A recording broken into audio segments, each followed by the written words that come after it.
Masuk dulu, masuk. Masuk tu kawan hang dah masuk dah. No, bukan apa. Mak saya lagi nak pergi ni. Pergi mana? Saya kena ikut. Pergi mana? Untuk saya.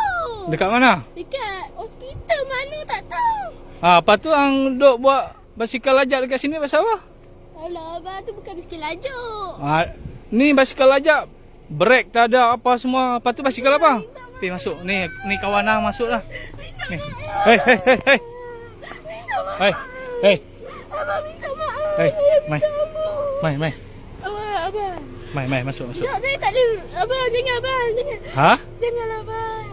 Pergi masuk. Belilah abang, jangan. Ha?